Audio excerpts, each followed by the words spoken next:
They say the universe has a way of humbling even the mightiest civilizations. For 3,000 years, the Galactic Council ruled with absolute authority over 700 species across 4 spiral arms of the galaxy. They had catalogued every sentient race, every planet worth conquering, every resource worth exploiting. Their records were perfect, their memory flawless, their power unquestionable. But there was one entry in their ancient archives that had been marked as extinct for millennia, a small notation about a primitive species from a backwater planet called Earth. The humans, they were called. Wiped out in some forgotten war, their planet rendered uninhabitable, their legacy reduced to a single line of text in a database that no one bothered to read anymore. The Council had forgotten humanity existed. That was their first mistake. Their second mistake was believing that being forgotten made humans weak. Their third and final mistake was learning the truth: humanity hadn't been destroyed in that ancient war. They had been forged by it. Tempered by it. Made stronger by every betrayal, every loss, every moment they were left to die in the darkness between stars. For 3,000 years, humanity had been preparing. Building. Growing. Adapting. And, most importantly, remembering every single species that had turned their backs when Earth burned. The galaxy was about to discover that humans don't forgive. They don't forget. And, they certainly don't fear civilizations that had already proven they could be beaten once before. This is the story of humanity's return. Not as the desperate refugees they once were, but as something far more dangerous, a species with nothing left to lose and everything to prove. The Zenthri merchant ship Prophet's Edge drifted through the asteroid field of what the star charts labeled as System 447 Alpha, a designation so unremarkable that even the automated survey drones had marked it as low priority decades ago. Captain Vexthera clicked her mandibles in satisfaction as her crew worked to extract rare minerals from the floating rocks. This was exactly the kind of forgotten corner of space where a shrewd trader could make a fortune without interference from the Council's tax collectors. The Zenthri had built their reputation on finding profit in overlooked places, and Vexthera was considered one of the best. Her chitinous exoskeleton bore the scars of 100 dangerous ventures, and her crew respected her enough to follow her into systems that other captains wouldn't dare approach. The asteroid field was rich with titanium-7, a mineral essential for faster-than-light drive cores, and, according to their scans, completely uninhabited. That assumption lasted exactly 43 minutes. The first sign of trouble came from Zektar, her sensor operator, whose 4 eyes suddenly dilated to maximum aperture. "Captain," he chittered nervously, his translator converting his clicks and whistles into standard galactic. "I'm detecting unusual energy signatures. Multiple contacts, bearing everywhere." Vexthera's primary arms crossed while her secondary limbs continued operating her command console. "Define everywhere, Zektar. Are we talking about natural phenomena? Solar flares? Gravitational anomalies?" "Negative, Captain. These readings suggest artificial constructs. Ships, maybe. But the signatures don't match any known civilization in our databases." Zektar's voice carried a tremor that made Vexthera's antenna twitch with concern. They're surrounding us." The bridge fell silent except for the humming of life support systems. The Zenthri had encountered pirates before, corporate security forces, even rogue military vessels. But unknown ships in a supposedly empty system? That was the kind of mystery that usually ended with crews becoming cautionary tales told in spaceport cantinas. "How many?" Vexthera asked, her voice dropping to the low frequency range that indicated serious concern among her species. 37 confirmed contacts. No, wait, 42. The count keeps increasing. Zektar's mandibles clicked rapidly as he adjusted his instruments. "Captain, some of these signatures are massive. Dreadnought class, at minimum." Before Vexthera could respond, her communications officer's translator crackled to life. "Incoming transmission, Captain. It's in perfect galactic standard. On screen." The main display flickered, then resolved into an image that made every Zenthri on the bridge instinctively reach for their emergency breathing apparatus. The face that stared back at them was unlike anything in the galactic database of known species. Bipedal, certainly, with smooth skin instead of scales, chitin, or fur. Two eyes positioned forward facing like a predator, and, most unsettling of all, when it spoke, it revealed small white teeth that looked designed for both cutting and grinding. Zenthuri vessel, this is Admiral Sarah Chen of the Terran Defense Force. You are trespassing in human space. State your intentions. Vexthara's mind raced. Humans? Terrans? Those terms appeared nowhere in her ship's extensive xenobiological database. She'd traded with over 300 species during her career and prided herself on knowing every major civilization in the galaxy. Yet here was an entire fleet of unknown ships commanded by a species that didn't exist in any official records. I am Captain Vexthara of the merchant vessel Prophet's Edge, she replied, activating her own transmission. We were not aware this system was claimed territory. Our star charts show no registered ownership. The human's expression remained neutral, but something in those predator eyes suggested deep calculation. Your star charts are 3,000 years out of date, Captain. This system has been under human protection since the reconstruction began. Reconstruction? Vexthara's translator struggled with the concept. I'm afraid I don't understand. What reconstruction? And, forgive me, but I've never encountered your species before. Are you perhaps a recently contacted civilization? The Galactic Council is always pleased to welcome new members. The silence that followed lasted exactly 17 seconds. Vexthara knew because she counted each one, watching the human's face transform from neutral professional courtesy to something that made her exoskeleton feel suddenly inadequate protection.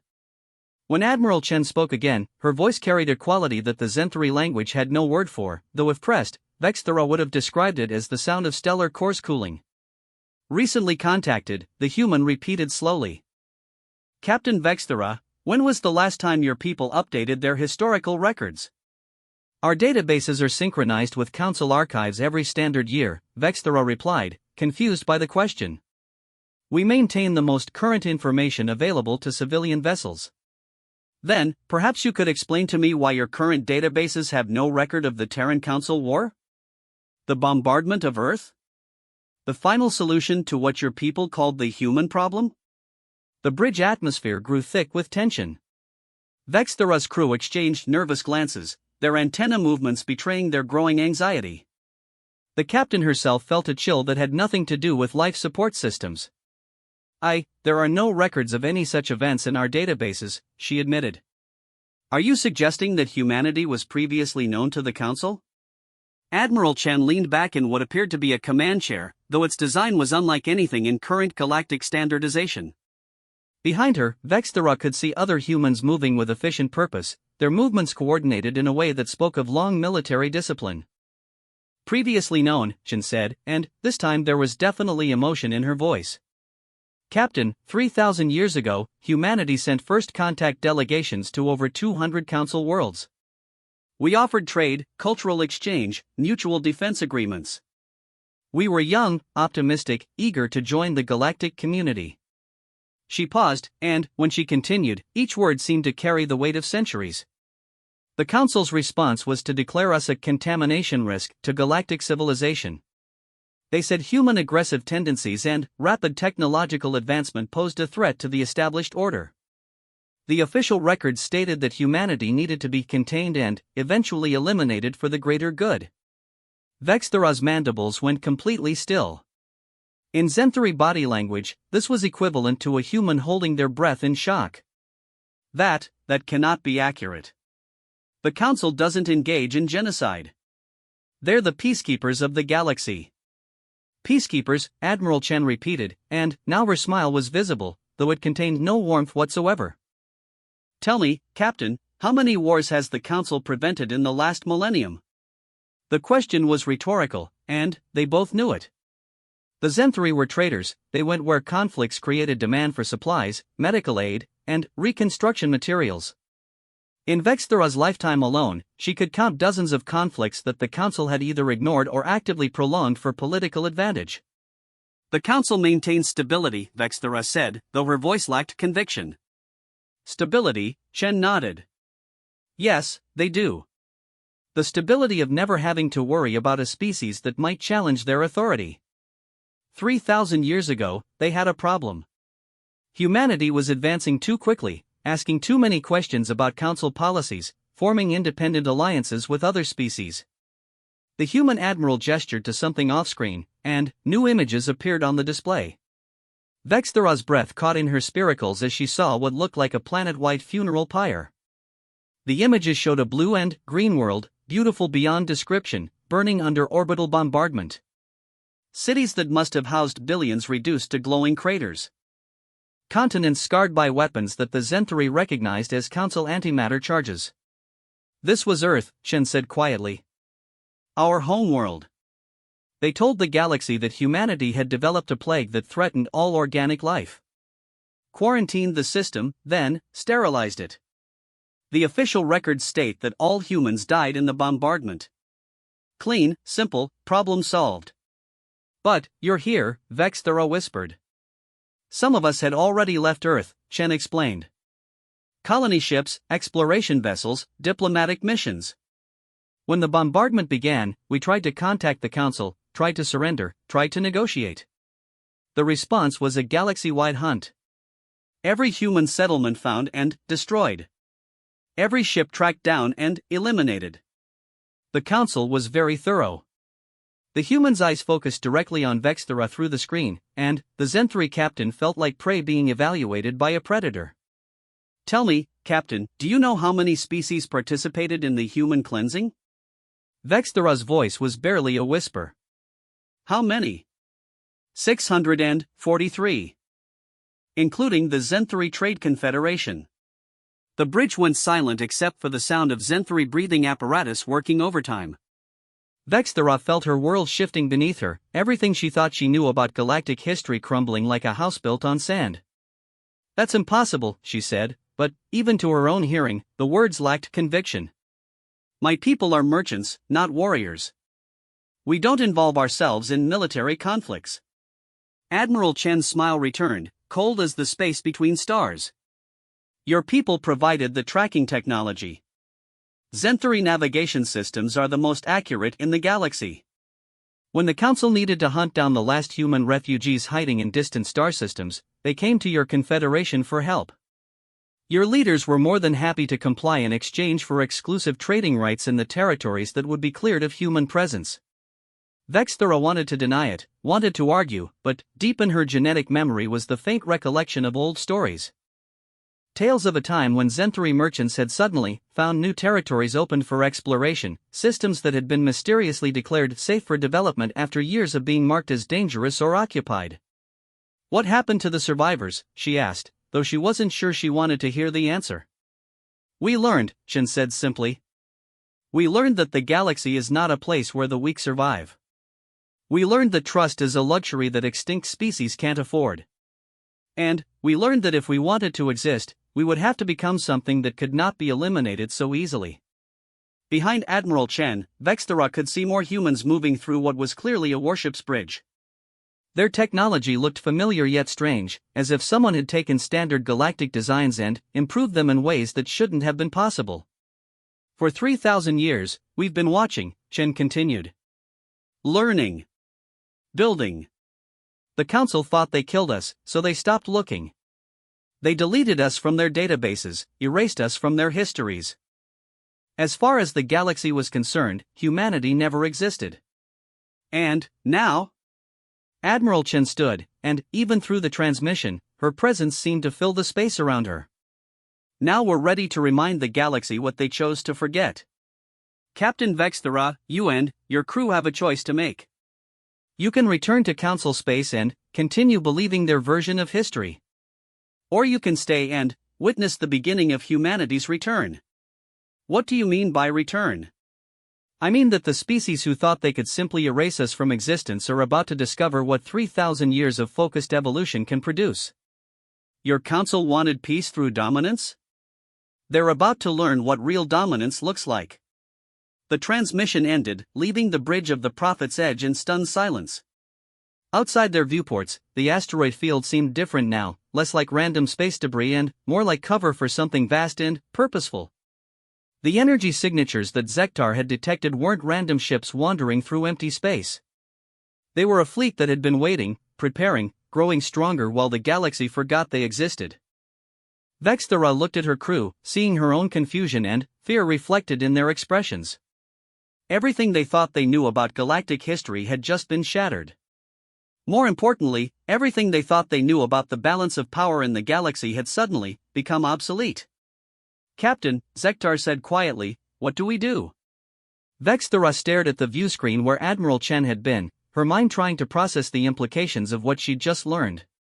A species thought extinct for 3 millennia had not only survived but had apparently been preparing for something.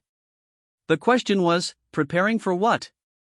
As if in answer to her thoughts, the space around them began to shimmer, and the true scope of what they had stumbled into began to reveal itself. Ships materialized from what must have been advanced cloaking technology, their designs unlike anything in current galactic civilization. Some were clearly military vessels, built for war on a scale that made Council dreadnoughts look like patrol boats. Others appeared to be mobile cities, massive constructs that could house millions of beings. But it wasn't the size or number of ships that made Vexthera's chitin feel suddenly inadequate. It was the way they moved. Coordinated, purposeful, with the kind of discipline that spoke of a military force that had been planning this moment for generations. "Captain," her communications officer called out, "we're receiving another transmission. It's a message for the entire crew. Put it through." This time, the face that appeared on screen was different. Younger than Admiral Chen, but with the same predator's eyes and the same sense of controlled danger. "Crew of the Prophet's Edge, this is Commander David Park of the Terran Intelligence Division. You have approximately 6 hours to decide whether you wish to remain as observers or return to Council space. I should mention that if you choose to leave, your memories of this encounter will be adjusted for security purposes." Memory adjustment? Vexthera found her voice. "You mean you'll erase our minds?" "Selective editing," Commander Park corrected. "You'll remember everything except the specific details of our capabilities and locations. Think of it as professional courtesy. We prefer not to kill you, but we can't allow you to return to the Council with intelligence about our current operations." The casual way he mentioned killing them sent chills through every Zenthri on the bridge. This wasn't a threat or bluster. It was simply a statement of operational necessity delivered by someone who had clearly made such decisions before. "And if we stay?" Park's expression shifted slightly, becoming something that might have been hope. "Then, you become witnesses to the most significant shift in galactic politics since the Council's formation. Your people are traitors, Captain Vexthera. You understand the value of information, of being present when history changes direction. What we're about to do will create opportunities that no merchant in the galaxy has seen for 3,000 years. What exactly are you about to do?" Commander Park smiled, and, for the first time since this encounter began, it looked genuine. "We're going to introduce ourselves to our old friends on the Council. It's been far too long since our last conversation." The transmission ended, leaving Vexthera with a decision that could reshape her understanding of everything. Stay and witness whatever humanity was planning, or flee back to the safe, predictable world of Council space where humans were extinct and history was whatever the victors chose to record. As she looked at the massive fleet surrounding her ship, Vexthera realized that safety and predictability might no longer be options for anyone in the galaxy. 6 hours had passed since Commander Park's ultimatum, and Captain Vexthera had made her choice. The Prophet's Edge remained anchored in the asteroid field, its crew now witnesses to the largest military mobilization they had ever seen. What had initially appeared to be 42 ships had grown to over 300 as more vessels dropped their cloaking fields, revealing the true scope of humanity's secret fleet. Vexthera stood in her ship's observation deck, watching human engineering crews work with mechanical precision to transform the asteroid field into something else entirely. Massive mining platforms deployed from cargo vessels, not to extract minerals for profit, but to reshape the floating rocks into defensive positions. What she had thought was a random collection of space debris was being turned into a fortress in real time. Captain, her first officer, Clixandra, approached with the nervous antenna twitching that indicated extreme stress among their species. "The humans have sent us a data packet. They're calling it historical context." "Show me." The holographic display that materialized between them contained information that made Vexthera question everything she thought she knew about galactic civilization. Timeline after timeline showing the systematic elimination of species that had shown too much independence, too much technological advancement, or too much resistance to council authority. The humans hadn't been an isolated incident. They had been part of a pattern that stretched back 5,000 years. Look at this, Clixandra pointed to a specific entry. The Veltar synthesis. Our databases record them as having voluntarily joined the council after a peaceful negotiation. But, according to this human data, Vexthera read the entry and felt her spiracles contract in shock. They were given a choice between submission and extinction. Their homeworld was held hostage during the negotiations. And, here, Clixandra continued, her voice growing more agitated. The Silicon Collective. Our records say they transcended physical existence and left the galaxy voluntarily. But, this shows. Orbital bombardment with quantum disruptors, Vexthera finished reading. Their entire civilization was digitized against their will and, then, deleted. She paused, staring at the data. How did the humans acquire all this information? As if summoned by her question, a new voice spoke from behind them. We made it our business to know our enemies. Both Zenthari spun around to find a human standing in their observation deck. Not on screen, not through a hologram, but physically present on their ship. Vexthera's emergency protocols screamed at her to sound alarms, call security, demand explanations for how someone had bypassed their shields and security systems. Instead, she found herself simply staring. The human was older than Admiral Chan or Commander Park, with gray hair and lines around his eyes that spoke of someone who had seen far too much. He wore no uniform that Vexthera could recognize, just simple dark clothing that somehow managed to convey more authority than the ceremonial armor of council admirals. I'm Dr. Marcus Webb, the human said, offering what appeared to be a gesture of greeting. Director of Human Historical Archives. I apologize for the intrusion, but I thought you might have questions about the data we've provided. How did you get on my ship? Vexthera demanded, though her voice lacked its usual commanding tone. Dr. Webb smiled with what seemed like genuine amusement. Captain, your species developed some of the galaxy's finest navigation technology, but your security systems were designed to stop Council-era threats. We've had 3,000 years to advance beyond what the galaxy considers possible. He gestured to the data display that still hovered between them. But, you're not really concerned about my presence here. You're concerned about what this information means for your people's place in the galaxy. Our databases show none of this, Clixandra said, her translator struggling with the complexity of her emotions. If these records are accurate, then, the entire history we've been taught is a careful construction designed to maintain stability, Dr. Webb finished. Tell me, what do your people remember about the period 3,000 years ago? Specifically, about the expansion of Zenthari trading routes into what you call the cleared territories? Vexthera felt her chitin plates shift uncomfortably. Those systems were open for development after being declared safe by council surveys. My ancestors were among the first merchants to establish trade routes there. And, did your ancestors ever wonder why systems that had been marked as dangerous or occupied for centuries suddenly became available for unrestricted commerce? The question hung in the air like a toxic gas leak. Vexthera had grown up hearing stories of her great-grandmother's pioneering trading expeditions, how the family fortune had been built by being among the first to exploit newly opened territories. Those stories had always been sources of pride, examples of Zenthari ingenuity and courage. Now they felt like evidence of complicity in something monstrous. The tracking technology, she said quietly. You said we provided tracking technology to help hunt down human survivors. Dr. Webb nodded, pulling up another section of the data. Zenthari navigation systems could track faster than light signatures across galactic distances. When human refugees tried to escape to distant systems, the Council needed a way to follow them. Your Confederation provided that capability in exchange for exclusive trading rights in territories that would be cleared of hostile inhabitants. We didn't know, Vexthera whispered. No, Dr. Webb agreed. Most Zenthari didn't know. That's what made your people such useful tools. The Council could use Zenthari merchants to establish contact with isolated human colonies, assess their defenses, report their locations. All in the name of expanding trade opportunities. Clixandra's antennae were moving in rapid, agitated patterns. You're saying our people were used as unwitting scouts for genocide. I'm saying your people were offered a choice between profit and principles, and they chose profit. The same choice that every species in the galaxy has been offered for 5,000 years. Dr. Webb's voice carried no judgment, only the weight of accumulated knowledge.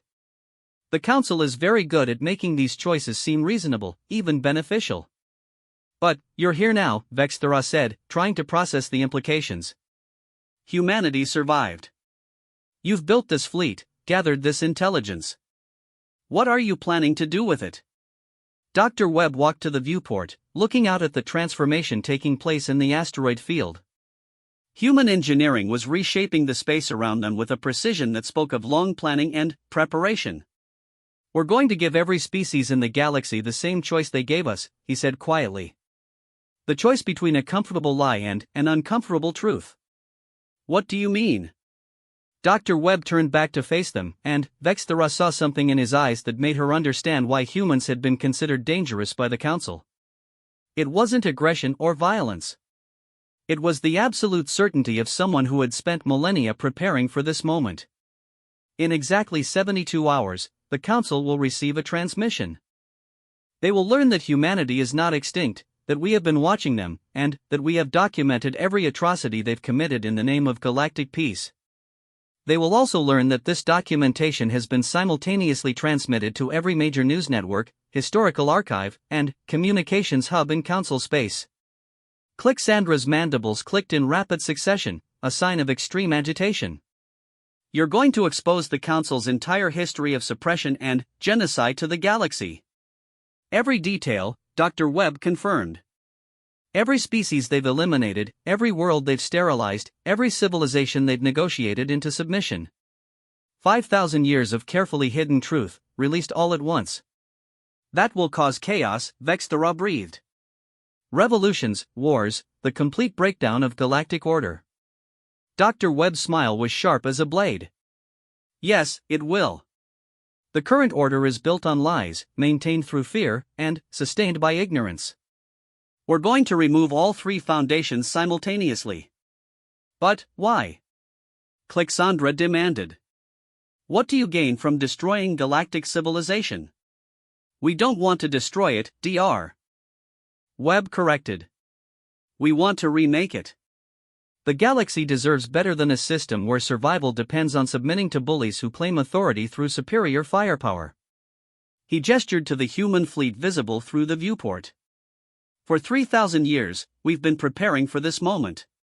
Not just building ships and weapons, but developing new forms of government, new economic systems, new ways of organizing interstellar civilization that don't require genocide to maintain stability. And if the Council refuses to accept these changes? Dr. Webb's expression grew cold. Then, they'll discover what happens when they try to eliminate a species that spent 3,000 years preparing to fight back. Before either Zenthari could respond, the ship's communications system activated. Captain Vexthera, this is Admiral Chen. Please report to your bridge. We're receiving the first response to our preliminary contact attempts. The three of them rushed to the bridge, where the main display showed what appeared to be a Council military vessel approaching the edge of the system. It was a standard patrol cruiser, probably conducting routine sweeps of outer territories. The kind of ship that would normally send a few warning messages to unauthorized vessels before moving on to more important duties. Unidentified vessels in System 447 Alpha, the transmission began, the speaker clearly a Council naval officer using standard authority protocols. You are in violation of territorial regulations. Identify yourselves immediately and prepare for inspection. Admiral Chen's voice came through the comms system with what sounded like genuine amusement. Commander Richards, activate Protocol 7. Acknowledged, Admiral. Protocol 7 is active. Vexthera watched in fascination as the human fleet began to move. Not with the ponderous bulk of typical capital ships, but with a fluid grace that suggested technology far in advance of current galactic standards. More importantly, they weren't moving to attack the Council vessel. They were positioning themselves to be seen. Within minutes, what had appeared to be empty space was filled with hundreds of human warships, their designs unfamiliar but unmistakably threatening. The Council patrol cruisers' sensors had to be screaming warnings about the massive fleet that had just materialized around them. The second transmission from the Council ship carried a distinctly different tone. Unknown vessels, I am Commander Threxcan of the Council Navy. Your fleet composition suggests hostile intent. Withdraw immediately or face the consequences. Admiral Chen's response was broadcast on all frequencies, ensuring that the Council ship's automatic recording systems would capture every word. Commander Threxcan, this is Admiral Sarah Chen of the Terran Defense Force. I'm sure your databases show no record of humanity or Earth, so allow me to provide some historical context. 3,000 years ago, your Council declared my species extinct after orchestrating the complete destruction of our homeworld. Today, I'm here to inform you that their genocide was incomplete. The silence that followed stretched for nearly a full minute.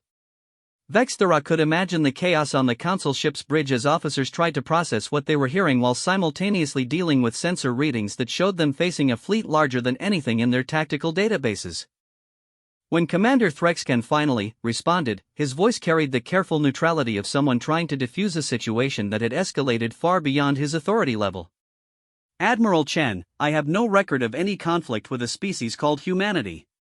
If there has been some historical misunderstanding, I'm sure the Council would be willing to negotiate a peaceful resolution. Peaceful resolution, Admiral Chen repeated, and, even through the communications system, her amusement was audible. Commander, your people had their chance for peaceful resolution. 3,000 years ago, when humanity offered trade, alliance, and mutual cooperation. Your response was orbital bombardment and systematic extermination.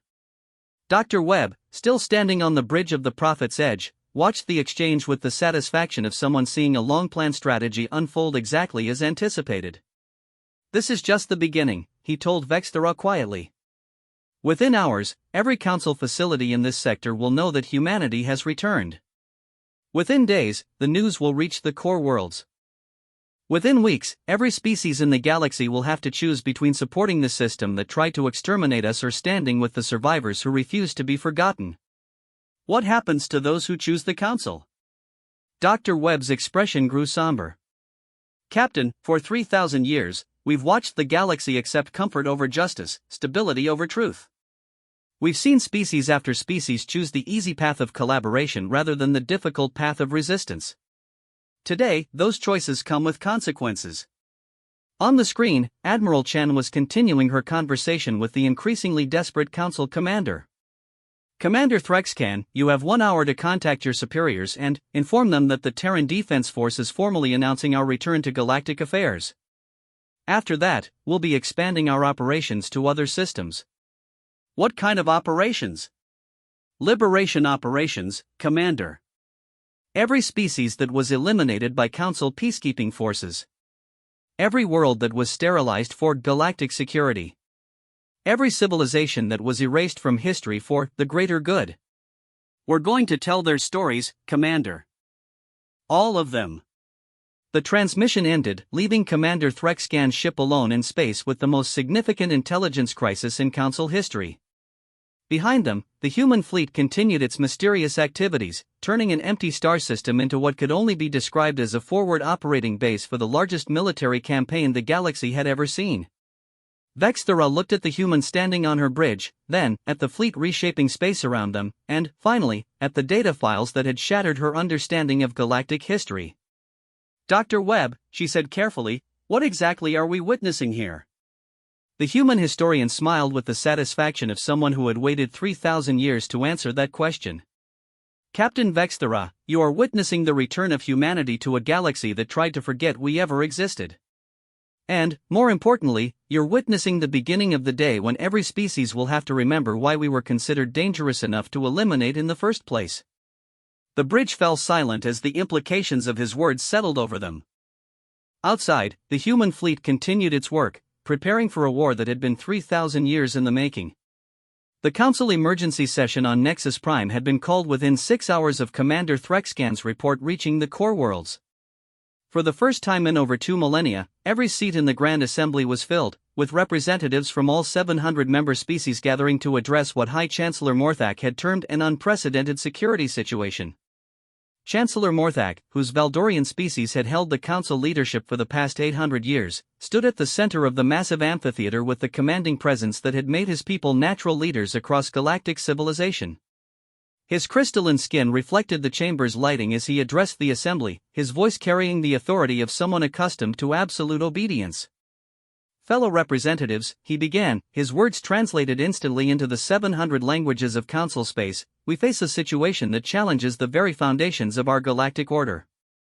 A species claiming to be humanity has appeared in our outer territories with significant military assets and impossible historical claims.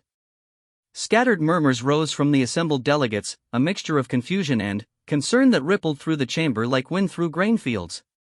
Most of the representatives were young by their species standards, having inherited positions in a galaxy where major threats had been eliminated long ago. The beings call themselves Terrans and claim to be survivors of a species that our historical records show was eliminated 3,000 years ago for legitimate security concerns, Morthak continued. They possess technology that appears to exceed our current capabilities and have made demands that threaten galactic stability. Senator Krevash of the Altarian Collective, whose people specialized in historical documentation, raised his primary speaking appendage. High Chancellor, our archives contain no detailed records of this humanity or any large-scale elimination operations from that time period. Could this be an elaborate deception by some hostile faction? That was our initial assessment, Morthak replied, his tone carrying just enough uncertainty to worry the more perceptive delegates. However, the intelligence they have provided suggests access to classified historical data that should not exist outside of our most secure archives. What kind of intelligence? The question came from Representative Zelandra, whose Nexari people had served as the Council's intelligence specialists for millennia. High Chancellor Morthak gestured to his aide, who activated the chamber's central holographic display. The image that materialized drew gasps from across the assembly. It showed a detailed breakdown of every peacekeeping operation conducted by the Council over the past 5,000 years, complete with before and after population statistics, resource allocation data, and, most damning of all, the secret communications between Council leadership discussing the true motivations behind each action. They have transmitted this information simultaneously to every major news network, university, and communications hub in Council space, Morthak explained, his voice growing more strained with each word. Within hours, every citizen in the galaxy will have access to classified details about operations that were necessary for maintaining galactic stability. The chamber erupted in voices as representatives began to grasp the scope of the crisis. Species that had believed their neighbors had voluntarily joined the Council were learning about forced assimilation. Worlds that thought they were protected by Council peacekeepers were discovering they were actually under occupation. The careful construction of galactic history that had maintained order for millennia was crumbling in real time. Senator Veltran of the Carothian Empire, whose people had only joined the Council 200 years earlier, stood to address the chamber. High Chancellor, my people's historical records from before our integration show several instances of contact with refugee populations claiming to be fleeing Council pacification operations. We dismissed these as terrorist propaganda. Are you saying these refugees were telling the truth? The question hung in the air like a challenge. Morthak's crystalline skin shifted to a deeper shade of blue, a sign of extreme stress among his people. The truth was that every species in the chamber had, at some point, encountered evidence of the Council's true methods. They had simply chosen to accept the official explanations rather than ask difficult questions. The individuals you encountered were likely survivors of legitimate security operations against destabilizing elements, Morthak replied carefully. The Council has always acted in the best interests of galactic civilization, even when those actions required difficult decisions. Difficult decisions, Senator Veltran repeated. Is that what we're calling the complete elimination of species that refuse to submit to Council authority? Before Morthak could respond, the chamber's emergency alert system activated. The voice of Fleet Admiral Carthex, the Council's highest military authority, filled the assembly. High Chancellor, we have a priority transmission from the beings claiming to be human. They're requesting permission to address the assembly directly. The chamber fell silent. In the 3,000-year history of the modern council, no hostile force had ever requested to speak directly to the assembly. The very audacity of it suggested either supreme confidence or complete insanity. Denied, Morthak replied immediately. We don't negotiate with terrorists or give platforms to destabilizing elements. Sir, Admiral Carthex's voice carried a tremor that made every representative in the chamber feel suddenly cold. They weren't asking for permission. They were informing us that they would be speaking whether we accepted the transmission or not. Our communications systems are being overridden as we speak. The central holographic display flickered, then, resolved into the image of a human woman who appeared to be in her middle years by their species' aging patterns. She was seated in what looked like a command center, with other humans working at stations behind her. Her clothing was simple but well-made, and she carried herself with the quiet authority of someone accustomed to making decisions that affected millions of lives. Members of the Galactic Council, she began, her voice carrying clearly through the chamber's acoustics. I am President Elena Vasquez of the Terran Republic. I apologize for interrupting your session, but I felt it was important that we speak directly. High Chancellor Morthak stepped forward, his authority instincts taking over despite the unprecedented situation. This is a closed session of the Galactic Council. You have no standing to address this assembly. President Vasquez's expression didn't change, but something in her eyes suggested she had expected this response. Chancellor Morthak, we have every standing to address the organization that voted to exterminate our species. Though I understand why you might prefer not to have this conversation in front of your current membership. The Council has never voted to exterminate any species, Morthak declared, though his crystalline skin was now shifting through several shades of blue in rapid succession. The Council protects and preserves galactic civilization. Chancellor, President Vasquez said quietly, we have the vote records. All of them. Including the sealed session 3,000 years ago where the assembled representatives voted 643 to 47 in favor of what you termed the final solution to the human destabilization problem. She gestured to something off-screen, and new data appeared on displays throughout the chamber. Vote tallies, meeting transcripts, even audio recordings of council leaders discussing the most efficient methods for eliminating every trace of human civilization. The Zenthari Confederation voted in favor, President Vasquez continued, her voice carrying the weight of accumulated evidence. The Altarian Collective voted in favor. The Corothian Empire, though not yet members, were consulted and expressed support for the action. In fact, only 47 species out of the 690 council members at that time opposed the complete genocide of humanity. The chamber had gone completely silent except for the sound of translation systems working overtime to process the shocked responses of 700 different species. Representative after representative was staring at their personal data displays, watching their people's historical involvement in what they were beginning to understand had been systematic extermination. You lie, Senator Krivash declared, though his voice lacked conviction. These records could be fabricated, altered, created to support your terrorist agenda. President Vasquez nodded as if she had expected this response. Senator Krivash, your own people were responsible for maintaining the historical archives that documented our elimination. Would you like me to play the recording of your predecessor explaining to the Assembly why it was important to erase all traces of human existence from galactic records to prevent future contamination of developing civilizations? That's not. Krivash's translator struggled with the complexity of his emotional response. Senator, we have 3,000 years of evidence. Every communication, every vote, every secret meeting where your people decided that humanity was too dangerous to be allowed to exist. We've had a very long time to gather this information. High Chancellor Morthak stepped forward again, his authority training finally overriding his shock. Even if these claims have some basis in historical fact, they represent actions taken by previous administrations to address legitimate security concerns. The current council bears no responsibility for decisions made 3 millennia ago. President Vasquez's smile was sharp enough to cut metal. Chancellor, you might be interested to know that the human elimination protocols remain active in your current operational guidelines.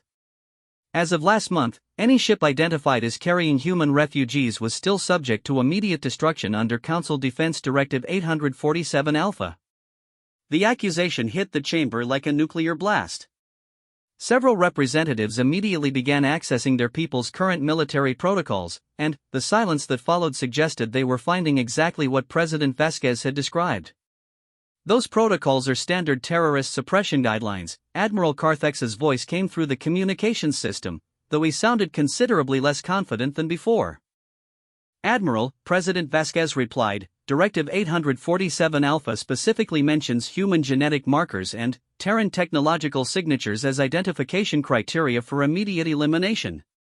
It's rather specific for a guideline that supposedly deals with generic terrorists. She leaned forward in her chair, and, for the first time, the assembled representatives could see the predator that the Council had tried to eliminate 3,000 years earlier. But, we're not here to relitigate the past, honored representatives. We're here to discuss the future. Specifically, the future of a galactic civilization that will now have to function with the complete truth about its founding principles. What do you want? Morthak asked, the question carrying the weight of someone who was beginning to understand that his people's position at the top of galactic civilization was no longer secure. We want justice, Chancellor. For humanity, and for every other species that your peaceful civilization has eliminated over the past 5,000 years. We want accountability. And, most importantly, we want change. The Council will never submit to terrorist demands, Morthak declared, though his voice had lost much of its earlier authority. President Vasquez's expression grew cold. Chancellor, you seem to be operating under the misunderstanding that we're asking for your permission. We're informing you of what's going to happen. She gestured again, and the display shifted to show what appeared to be a galactic map with thousands of highlighted systems. These are the locations of every human colony, outpost, and settlement that your people destroyed over the past 3,000 years. As of today, Terran Republic forces are beginning liberation operations in all of these systems. Liberation of what? Senator Zelandra demanded. Those systems are empty, cleared, uninhabited. Senator, your intelligence services might want to update their survey data. It turns out that uninhabited systems can become quite populous when refugees have 3,000 years to rebuild. The implications of her words sent shock waves through the chamber. If humans had been secretly rebuilding in systems the Council thought were empty, then the intelligence failure was beyond catastrophic. More importantly, if those populations were now large enough to require liberation operations, then humanity's return represented a threat to Council authority on a scale that no one had imagined. How many? Chancellor Morthak asked, his voice barely above a whisper. President Vasquez's smile returned, this time carrying genuine warmth. How many systems, Chancellor? How many humans? How many ships? How many allies who've spent the last 3,000 years waiting for someone to stand up to the Council's version of peaceful civilization? She stood, and her presence seemed to fill the transmission. Chancellor, you declared humanity extinct 3,000 years ago. You were wrong. You declared us eliminated from galactic affairs. You were wrong.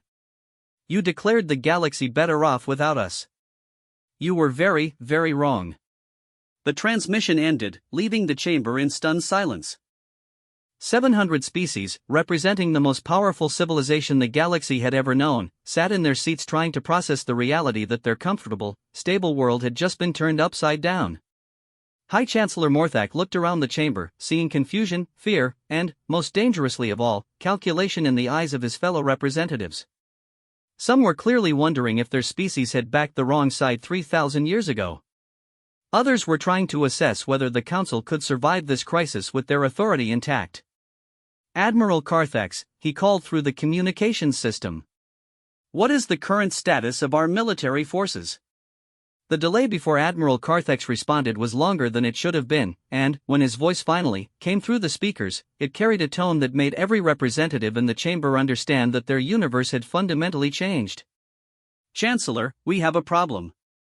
Fleet Admiral Carthex stood in the Council's primary military command center on Nexus Prime, watching displays that showed the systematic collapse of everything he had spent his career building. The Thrakani warrior had commanded the galaxy's most powerful military force for over 2 centuries, maintaining peace through a combination of technological superiority and strategic positioning that had made Council authority unquestionable. In the past 48 hours, that unquestionable authority had become a collection of urgent questions that no one seemed able to answer.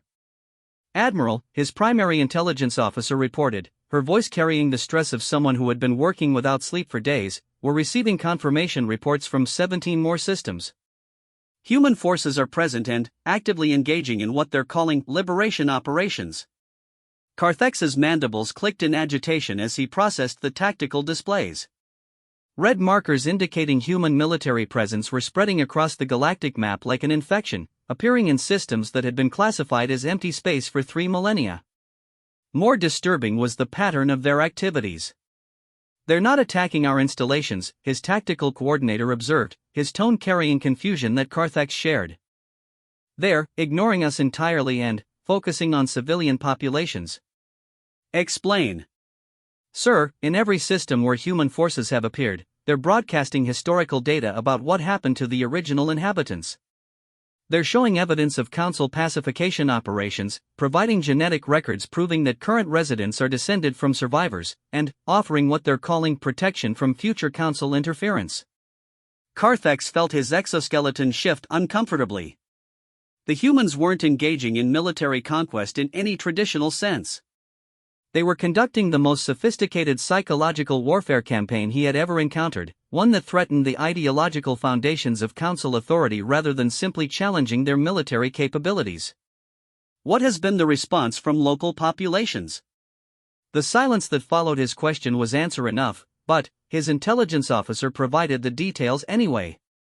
"Admiral, in the first 12 systems where humans revealed the historical truth about council operations, local governments have formally withdrawn from council authority. In 4 additional systems, there have been armed uprisings against council installations. In 6 more, our diplomatic personnel have been expelled." "And our response?" "Sir, that's the problem. Our standard protocols call for immediate military intervention to suppress rebellions and maintain order. But the humans have positioned their fleets to intercept any council forces attempting to reach these systems. Our ships can't engage in suppression operations without first fighting through human defenses."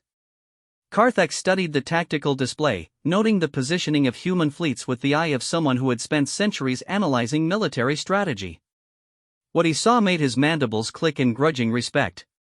The humans weren't simply deploying random military assets. They had spent 3,000 years studying council tactical doctrine and positioning their forces to maximum effect. "They know our response patterns," he realized aloud. "They placed their fleets exactly where they need to be to force us into the most disadvantageous engagements possible." "Sir, there's something else. The humans have sent a message specifically for you.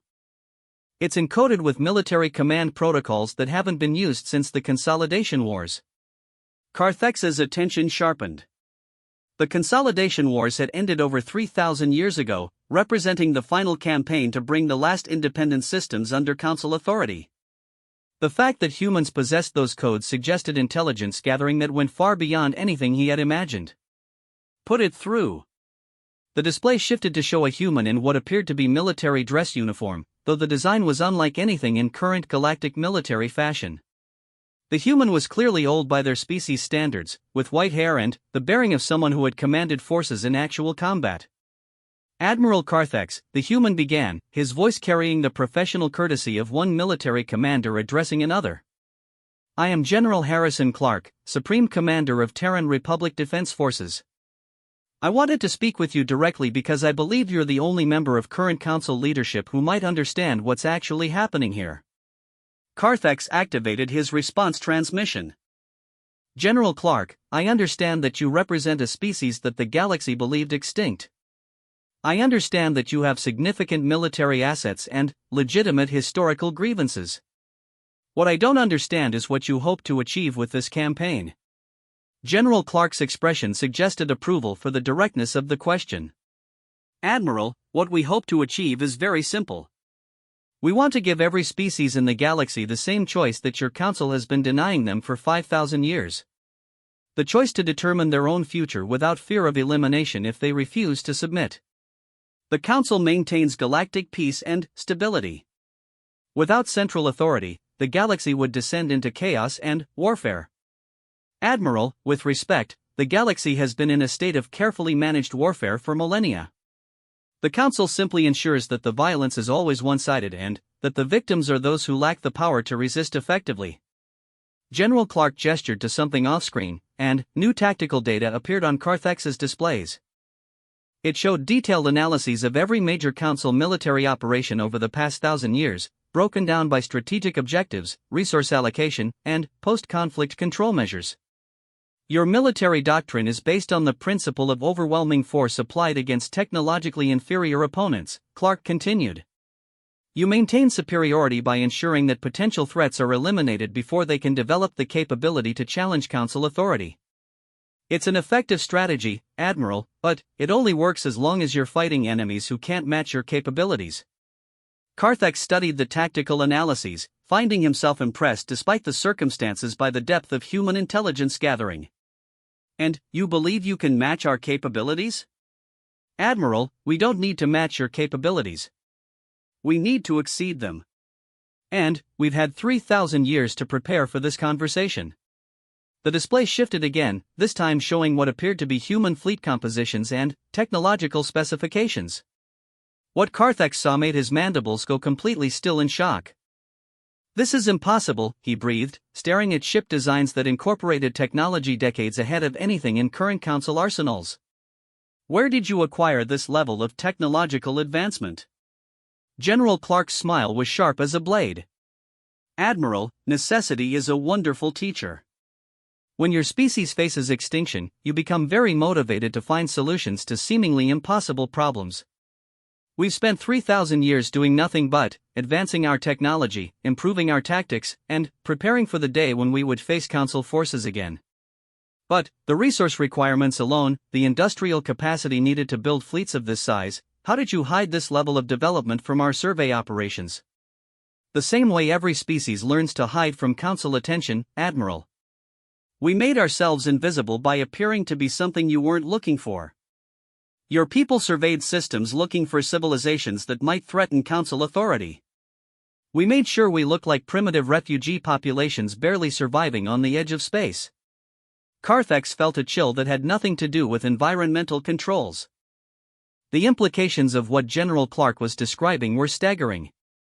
If humans had been developing advanced technology while appearing primitive to Council observers, then the intelligence failure went far beyond military considerations. It suggested that the fundamental assumptions underlying Council authority were flawed. What do you want from this conversation, General? I want to offer you the same choice I'm offering every other military commander in Council service, Admiral. You can continue fighting for a system that maintains power through genocide and suppression, or you can stand with the species who are tired of being afraid. You're asking me to commit treason against my own government. General Clark's expression grew serious. Admiral, I'm asking you to consider whether your government deserves loyalty from someone who has dedicated his life to protecting civilization. Look at your tactical displays. Look at the reports from systems where we've revealed the truth about Council operations. Look at the response from populations who are learning what was done in their name. Carthex did look, and what he saw was a galaxy in the early stages of revolution. System after system was withdrawing from Council authority as populations learned the truth about how their peaceful civilization had been established and maintained. More importantly, many of these rebellions were being led by military officers who had served the Council faithfully for decades until they learned what they had actually been supporting. Even if I accepted your analysis, Carthex said carefully, the Council has military assets that dwarf what you've shown me. Your fleets may be advanced, but they're still vastly outnumbered. Admiral, you're thinking in terms of traditional military doctrine. Ship count, firepower ratios, territorial control. But this isn't a traditional war. This is something much more dangerous to the Council's authority. Explain. This is a war of ideas, Admiral. We're not trying to conquer Council space. We're trying to convince Council space to liberate itself. Every system that learns the truth about their history becomes a potential ally. Every species that discovers they were lied to becomes a recruiting opportunity. Every military officer who realizes they've been enforcing genocide becomes someone who might change sides. General Clark leaned forward, and Carthax could see the certainty of someone who had spent centuries planning this campaign. Admiral, your greatest strength has always been that the galaxy feared Council retaliation more than they hated Council oppression. But what happens when they stop being afraid? The question hung in the air between them like a weapon. Carthax had spent his career maintaining galactic peace through the careful application of fear. His forces were positioned throughout Council space to ensure rapid response to any threat, and his reputation for overwhelming force had prevented most conflicts before they could begin. But fear was a fragile foundation for authority, and the humans were systematically destroying it by proving that Council forces could be resisted, that Council authority could be challenged, and that the consequences of rebellion might be less terrible than the consequences of continued submission. Your psychological warfare is effective, Carthax admitted. But psychology won't stop antimatter torpedoes or quantum disruptors. If forced to it, the Council will respond to this rebellion with whatever force is necessary to maintain order. Will they, Admiral? Look at your intelligence reports. How many Council worlds have populations that are now questioning their government's legitimacy? How many Council military officers are wondering if they're fighting for the right side? How many Council allies are reassessing whether their continued support is in their best interests? Carthax looked, and what he saw was worse than he had imagined. Intelligence reports from across Council space showed increasing unrest, questioning of official histories, and, most dangerously, military units refusing orders to suppress civilian demonstrations demanding truth about their world's integration into Council authority. You're trying to destroy galactic civilization, he said, though even to his own hearing, the accusation lacked conviction. No, Admiral. We're trying to replace galactic civilization with something better. Something that doesn't require genocide to maintain stability, oppression to ensure peace, or fear to command respect. General Clark stood, and his presence seemed to fill the transmission. Admiral Carthax, you have a choice to make. You can continue serving a system that maintains power through systematic elimination of anyone who challenges it, or you can help us build something that future generations might actually be proud of.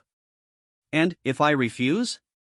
Then, in a few months, you'll be commanding the military forces of a government that no longer exists, trying to maintain authority that no one recognizes, in service of a system that history will remember as one of the greatest crimes ever committed against galactic civilization. The transmission ended, leaving Carthax alone with tactical displays that showed the systematic collapse of everything he had spent his life defending. Around him, his staff continued their work with the mechanical precision of professionals, but he could see the questions in their eyes, the doubts that General Clark's words had planted. Admiral, his intelligence officer approached cautiously, were receiving priority transmissions from 67 different system commanders. They're all asking for guidance on how to respond to local populations demanding withdrawal from Council authority. What's the nature of these demands? Sir, the populations have access to detailed historical records of what happened to the original inhabitants of their worlds. They're demanding justice for species that were eliminated, reparations for survivors, and protection from future Council pacification operations. Carthax looked at the galactic map, watching red markers spread like fire through systems that had been peaceful and stable for centuries. Each marker represented not just military challenge, but ideological revolution that threatened the fundamental basis of Council authority. Sir, his tactical coordinator added quietly, there's something else. We're receiving similar transmissions from our own military installations. Several base commanders are reporting that their personnel are asking whether the historical claims about Council genocide are accurate. And, sir, the evidence is comprehensive. The humans have documentation that our own historical archives confirm. When our people verify the data against classified Council records, they're finding that everything the humans claim about systematic elimination campaigns is accurate. Admiral Carthax, Supreme Commander of the galaxy's most powerful military force, sat in his command chair and watched 3,000 years of carefully maintained order crumble around him. The humans hadn't returned to conquer the galaxy. They had returned to remind it what the Council had tried to make it forget. And the galaxy was remembering. 6 months after first contact with the human fleet, Captain Vexthera found herself standing in what had once been the Grand Assembly Chamber of the Galactic Council. The massive amphitheater that had housed 700 species now served as a temporary headquarters for what humanity called the Transitional Authority, a collection of species working to establish new forms of galactic governance that didn't require genocide to maintain stability. The changes were visible everywhere.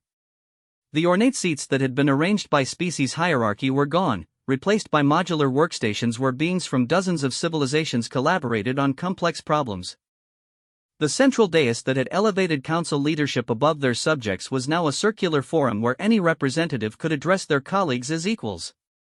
Most importantly, the walls that had once displayed the symbols of council authority now showed something that would have been unthinkable 6 months earlier: memorial displays listing every species that had been eliminated during the council's 5,000-year reign. "It's difficult to believe this is the same place," Clixandra observed, her antenna moving in patterns that indicated wonder mixed with uncertainty. Vexthera nodded, still processing the speed of the changes. The revolution that humanity had triggered hadn't taken years or decades. It had taken months. Once populations throughout council space learned the truth about their history, the authority that had seemed unshakable for millennia had simply collapsed. "Captain Vexthera," a familiar voice called from behind them. They turned to see Dr. Marcus Webb approaching, though he looked different than he had during their first encounter. The weight of centuries seemed to have lifted from his shoulders, replaced by something that might have been hope. "Dr. Webb," Vexthera acknowledged.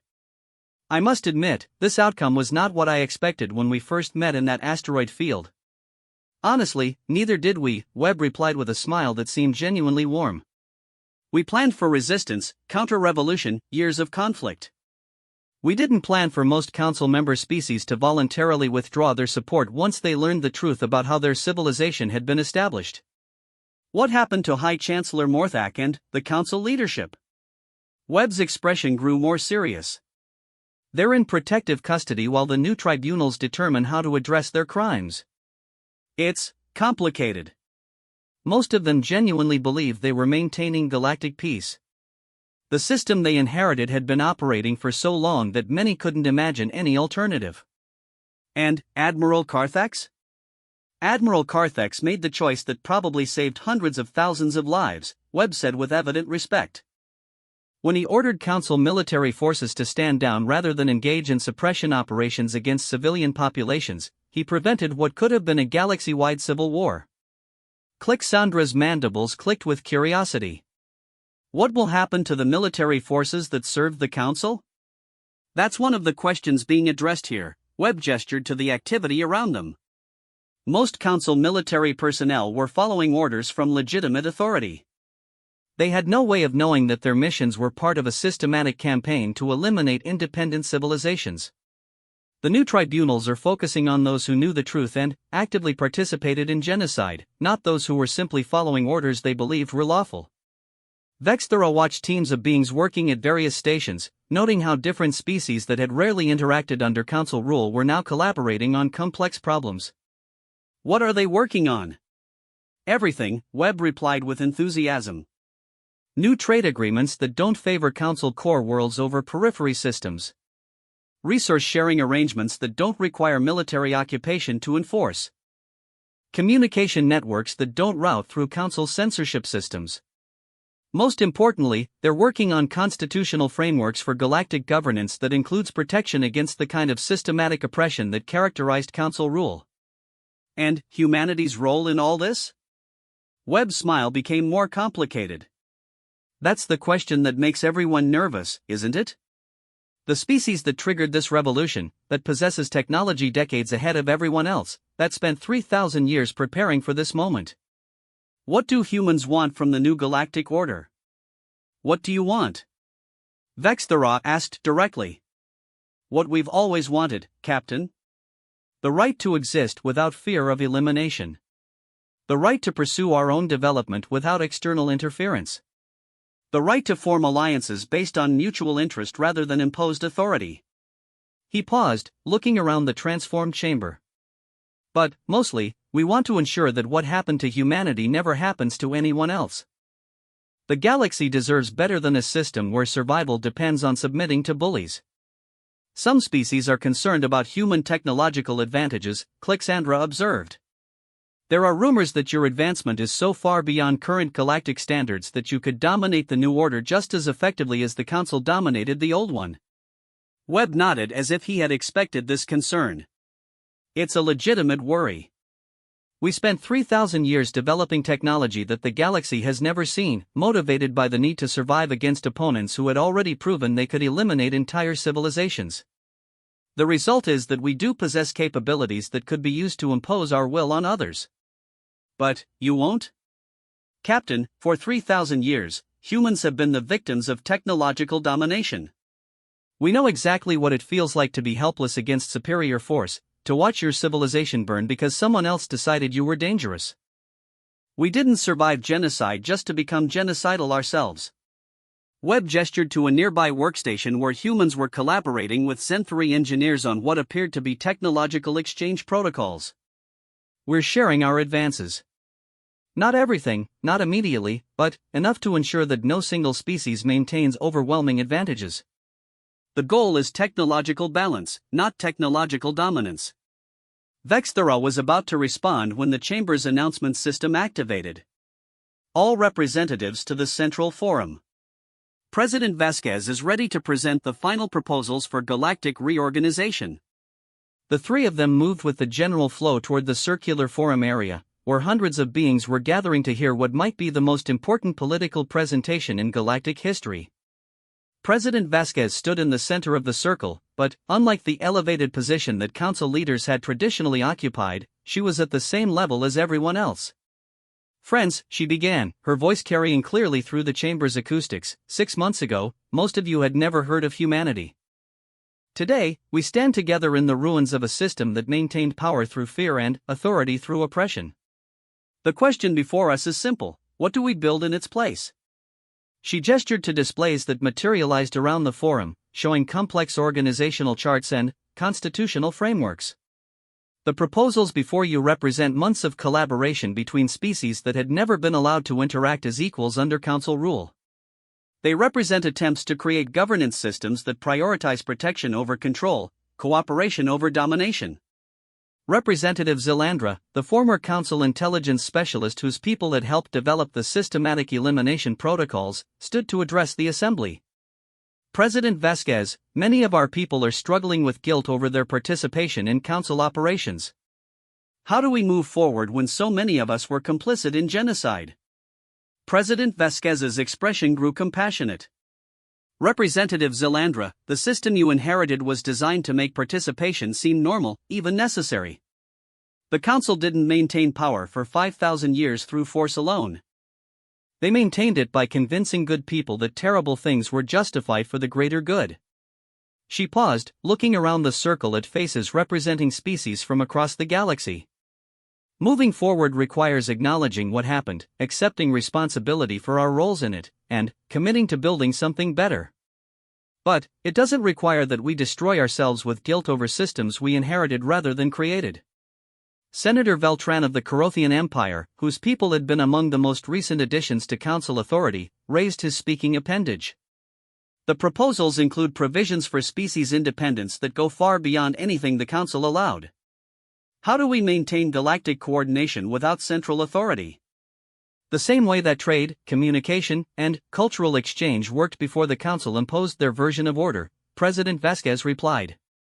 Through voluntary cooperation, mutual benefit, and agreements that all parties enter willingly rather than under threat of elimination. And if some species choose not to participate in these new arrangements? Then, they have the right to make that choice. The fundamental principle underlying these proposals is that no species should be forced to accept governance they don't want. If a civilization chooses isolation, that's their decision. If they choose to form their own alliances, that's also their right. Admiral Carthax, who had been granted observer status during the proceedings, spoke from his position in the circle. President Vasquez, these principles sound admirable, but they don't address the practical reality of enforcement. How do you prevent conflicts between independent systems? How do you protect weaker civilizations from stronger ones? How do you maintain the kind of stability that allows for long-term development? President Vasquez's smile acknowledged the complexity of the question. Admiral, those are exactly the right questions to ask. The answer is that we don't prevent conflicts through overwhelming force applied by a central authority. We prevent them through networks of mutual defense, economic interdependence, and cultural exchange that make conflict more costly than cooperation. She gestured to more detailed displays showing proposed alliance structures and trade networks. The new arrangements include provisions for mutual defense pacts, economic cooperation agreements, and cultural exchange programs that create incentives for peaceful resolution of disputes. But, most importantly, they include absolute prohibitions against the systematic elimination of civilizations that refuse to submit to external authority. And, if someone violates these prohibitions? Then, they face the combined response of everyone who has decided that genocide is unacceptable.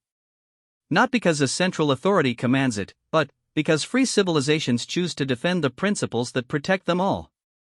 Dr. Webb leaned over to whisper to Vexthera. This is the part that makes some people nervous. The new system isn't based on central control, but it's not based on unlimited freedom either. It's based on collective commitment to principles that protect everyone's right to exist. The presentations continued for hours, covering everything from trade protocols to scientific exchange programs to cultural protection agreements.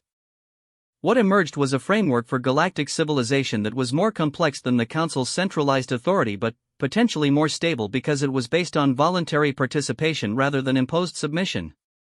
As the session ended, Vexthera found herself walking with Webb through corridors that had once housed the most powerful government in galactic history. The transformation was remarkable, but she couldn't shake her concerns about the future.